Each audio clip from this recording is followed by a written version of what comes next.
Welcome to Willow Waves, a student-produced podcast that brings together young minds to explore and discuss current events and topics that connect all of us. Tune in to our podcast to join us on this exciting journey of learning and discovering.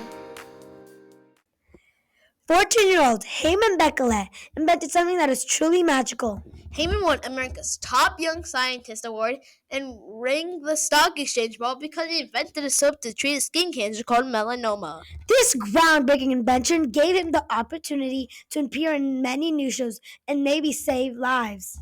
My name is Arav. And my name is Jordan. And we will talk about Heman's invention on Willow Waves. Hi Heman, we have a few questions for you. When did you get interested in research and science? So pretty much from a very young age, I've been really passionate about science, research, technology. I think it started out with me just mixing around random chemicals. My parents were even afraid that one day I would cause an explosion, but luckily I branched out of that. I started doing more complex research projects, started doing a little bit of research on things that might actually have some human impact to them, like cancer. And it again started to branch out more and more until it landed on that bar. So to answer that question, it's since before I can remember, really, I've had a love and a passion for science and research. So it was a really long time ago? Yeah, really long time ago. Or what motivated you to try and cure skin cancer or melanoma? I've had a lot of motivations throughout the entire process. If you're looking for more of a person, I think that I'm motivated by every scientist, really, that was able to take an idea and make it come to reality, whether that be somebody who was working behind the scenes on the COVID vaccine or somebody who was working on something more as a medical device. I'm really inspired by the fact that they were able to not only have an idea, but then also make that idea come to fruition through hard work and perseverance. And if you're looking for more of like a concept or an idea that I was inspired by, I think that day to day I'm inspired just and motivated really just by seeing people that are struggling and really suffering from different problems and issues that science can help. So every time I see something like that, I'm just more motivated to continue to work really hard to change their lives one way or another, just using the power of science. Wow, that's really interesting. Yeah, that's very interesting. What did it feel like to win America's Top Young Scientist Award? It was a surreal feeling. It was really incredible, especially to see all of the hard work and effort that was put into it finally come to some form of reward. I had been working on SCTS, or skin cancer treating soap, for almost 2 years at that point. So to finally see it all come down to this was just really such a great feeling. And more than even the happiness that came with it, it was super motivating to continue to work hard, because it really did teach me that lesson that with hard work, perseverance, and a little bit of opportunities along the way, your dreams can come true. So I'm definitely even more motivated now to continue to do more things in the field of science. Yeah, I would also probably feel happy too. 2 years excited. 2 years is a long time. Yeah. What type of research will you do next? Yeah, it really was. That's a great question. Right now I am like usual, going around doing different local science fairs, trying to compete and get to the higher levels. And those are things that are completely outside of the realm of a bar of soap. Some things that I've been working on are helping improve optic treatment fenestration with machine learning.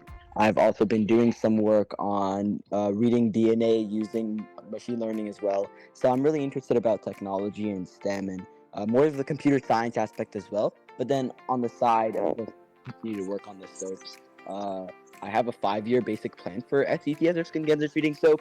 Pretty much the end goal, to cut it short, is I want to create more of a non-profit organization where I can provide equitable and accessible skin cancer treatment to as many people as possible.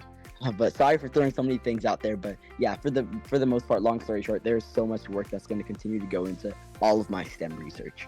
So mostly medical research and like other computer science research? Oh yeah, that's definitely what I'm really passionate about. Okay, so what is an approximate time you will put the soap on the market? That's a great question. Like I said earlier, with my 5-year plan, I'm hoping to work on getting the FDA certification by around 2028. And of course, that's a rough estimate. It could come earlier, it could come later, but hopefully with enough hard work, the clinical trials will pass and it'll all be done by then. 2028, it's actually not too long from now. Yeah, Like, what do you think about it? for treatment, that's actually pretty close. Yeah, it's really exciting. The clinical trials seem to be going well from what we've done so far. So hopefully, because as of right now we are on track, but hopefully that stays the same as time goes on. Okay, so what places have you been invited to talk about your groundbreaking invention or SETS? That's a great question. Let's see. I went to Miami County's STEM fair, their annual STEM Expo fair, to speak and just say hello to all the kids, provide some inspiration. I spoke at 3M's annual Black event, which pretty much stands for Black Leadership Coalition, to inspire younger Black students to, branch out in the field of STEM research. Additionally, I have done a little bit of larger scale things. I recently spoke at NASCOM's Tech and Leadership Conference, which is the biggest tech and leadership conference in all of Asia. Let's see. I've spoken at a couple of like small things at universities, just welcoming or saying hello. The biggest one that was recently was I spoke at the Melanoma Research Alliance, just some opening commemorations and connected with a bunch of super cool researchers around the area as well. So that was really great. Wow, that's like a lot of places. Yeah, that's a lot. Yeah. Thank you. What do you say to all the young scientists out there? That's a great question. I think that more than anything, just keep dreaming and work hard. Those are to put it simply, those are really the only two things that you need. You need to have really big dreams, and then you need to put in the effort to make those dreams come to reality. Well, thank you, Heman, for joining us on Willow Waves. Have a great day. Bye. Bye. Bye.